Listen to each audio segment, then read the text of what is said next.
ఈరోజు మంత్రి గారు కూడా నిన్న అంతకంటే ముందు మొన్న ఇదే సభలో మంత్రి గారు కూడా అధికారికంగా లేఖలు రాసినరు, ఇంక్లూడింగ్ ప్రధాన ప్రతిపక్ష నాయకుడు కల్వకుంట్ల చంద్రశేఖరరావు గారికి, అదేవిధంగా భారతీయ జనతా పార్టీకి, ఎంఐఎంకు, సిపిఐ సభాపక్షాలకు అందరికీ కూడా ఉత్తమ్ కుమార్ రెడ్డి గారు లేఖ రాసి ఈరోజు 10 గంటలకు సభా సమావేశాన్ని ఏర్పాటు చేసుకొని దీని మీద ఆహ్వానం పలికి ఆ తర్వాత మనము అక్కడికి బయలుదేరదామని చెప్పడం జరిగింది అధ్యక్ష. ఈ నేపథ్యంలో ఈరోజు మనమందరం మంతనికి వెళ్ళి మేడిగడ్డ బ్యారేజ్ను చూసి వాటి వివరాలన్నిటినీ తెలుసుకొని కల్లారా చూసి విజిలెన్స్ ఇచ్చే నివేదికను అక్కడ వాళ్ళు శాసనసభ్యులకు శాసనమండలి సభ్యులకు వివరించిన తర్వాత మంత్రులతో సహా అది చూసి వచ్చి రేపో ఎల్లుండో తమరి అనుమతితో సాగునీటి పారుదల శాఖ మంత్రి గారు శ్వేతపత్రాన్ని సభలో పెట్టబోతున్నారు, చర్చకు తీసుకురాబోతున్నారు. ఆ రోజు వీళ్ళందరూ చర్చించడానికి సభ్యులందరూ కూడా ఈ వాస్తవాలను చూసి ఈ వాస్తవాల నేపథ్యంలో చర్చ జరగడానికి అవగాహనతో కూడుకున్న చర్చ తెలంగాణ సమాజానికి తెలంగాణ రైతాంగానికి మేలు జరగాలి, మేలు చెయ్యాలి అనే ఒక సదుద్దేశంతో ఈరోజు ఈ కార్యక్రమాన్ని తీసుకున్నాము. నేను ప్రధాన ప్రతిపక్ష పార్టీ అయిన బీఆర్ఎస్కు మాజీ ముఖ్యమంత్రి శ్రీ కల్వకుంట్ల చంద్రశేఖరరావు గారికి నా విజ్ఞప్తి, మీరు మీ శాసనసభ్యులు, ఎందుకంటే ఈ అద్భుతం, ఈ మ్యాన్మేడ్ వండర్ ప్రపంచంలోనే అద్భుతమని ఇక్కడ కాదు, న్యూయార్క్ స్క్వేర్, న్యూయార్క్ టైమ్స్, న్యూయార్క్లో అక్కడ పెద్ద పెద్ద డిస్కవరీ ఛానల్స్తో పాటు న్యూయార్క్లో కూడా అక్కడ ప్రపంచంలో అద్భుతాలను ప్రదర్శించే దగ్గర కూడా దీన్ని ప్రదర్శించారు. సంతోషం. తమరు ముఖ్యమంత్రిగా ఉన్నప్పుడు తమరి ఆలోచనతో, తమరి అనుభవంతో, తమ ఆదేశాలతో ఈ అద్భుతాన్ని ఆవిష్కరించారు కదా.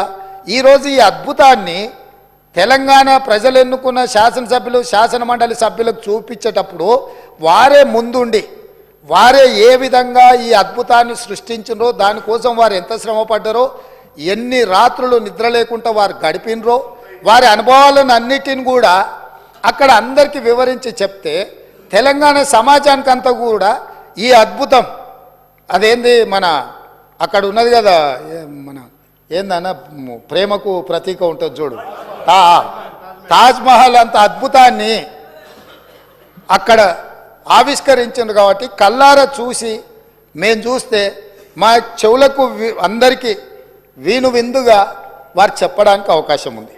కాబట్టి ఈరోజు నేను తమరి ద్వారా మళ్ళొక్కసారి కల్వకుంట్ల చంద్రశేఖరరావు గారికి, గత సాగునీటి పారుదల శాఖ మంత్రి, తర్వాత ఆర్థిక శాఖ మంత్రి మిత్రుడు హరీష్ రావు గారికి, పెద్దలు కడియం శ్రీహరి గారు కూడా గతంలో సాగునీటి పారుదల శాఖ మంత్రిగా చేసిన అనుభవజ్ఞులు, తెలంగాణ సమాజంలో వారి పట్ల గౌరవం ఉన్నది. వారు నిష్పక్షపాతంగా అక్కడికి వచ్చి విశ్లేషించి తెలంగాణ సమాజానికి అక్కడ ఉన్న పరిస్థితులు, మేమేమంటున్నామంటే కాళేశ్వరం మీకు ఏటీఎంగా మారింది, మీ ఇంట్లో కనకవర్షం కురిసిందని మేము ఇక్కడ అనదలుచుకోలేదు.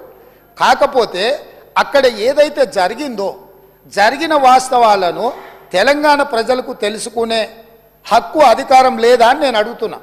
ఈరోజు మన అందరము గత 4-5 రోజుల నుంచి చెప్తానే ఉన్నాం, అందరం కలిసి వెళ్దామయ్యా ఒక మంచి వాతావరణంలో కలిసి మన అందరం మెలిసి అక్కడికి వెళ్ళి చూసి తప్పు జరిగిందా జరగలేదా, తప్పు జరిగితే తప్పు జరిగిందని నిర్ధారిస్తే తప్పుకు కారణం ఎవరు, దాన్ని నిర్ధారిస్తే దానికి విధించాల్సిన శిక్ష ఏంది, ఈ సభలో చర్చించుకొని ఈ సభ ద్వారా ఒక మంచి సాంప్రదాయానికి తెరదీద్దామనేదే మా ఆలోచన.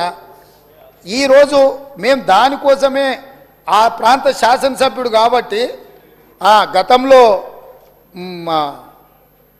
గవర్నర్ గారు ఉండే, వారి పేరు ఎందుకు కానీ వారు ఏమన్నారు, కాళేశ్వరరావు అని అన్నాడు హరీశ్వరరావు బదులు.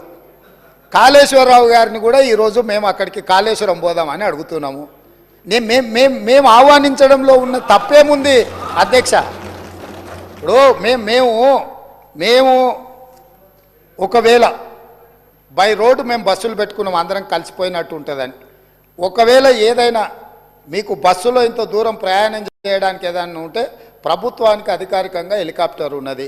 పెద్దలు చంద్రశేఖరరావు గారి కోసం ప్రత్యేకంగా హెలికాప్టర్ను కూడా రాష్ట్ర ప్రభుత్వము సిద్ధంగా ఉంచింది బేగంపేట ఎయిర్పోర్టులో. కాబట్టి దయచేసి దీన్ని వివాదాలకు తావియకుండా మనందరం ఒక్క మాట మీద ఉండి కూలిపోయిన మేడిగడ్డ గురించి పేలిపోయిన వాళ్ళు కూలిపోయింది సార్. వారు ప్రశాంత్ రెడ్డి గారు ఆర్ఎండ్బి మినిస్టరు, వారు ఇట్లా మాట్లాడుడేంది? వీళ్ళే బాంబులు పెట్టి పేల్చిందని పోలీస్ స్టేషన్లో కంప్లైంట్ పెట్టిండ్రు. బాంబులు పెట్టి పేలిస్తే సింపుల్ లాజిక్ అధ్యక్ష, ఏదైనా బాంబులు పెట్టి పేలిస్తే శకలాలు గాల్లోకి ఎగురుతాయి అధ్యక్ష, భూమిలోకి పోవు. ఇది వాళ్ళు రాసే అబ్బాయికైనా అర్థమైంది, బాంబులు పెట్టి పేలిస్తే గాల్లోకి ఎగురుతుంది అధ్యక్ష, భూమిలో కుంగదు.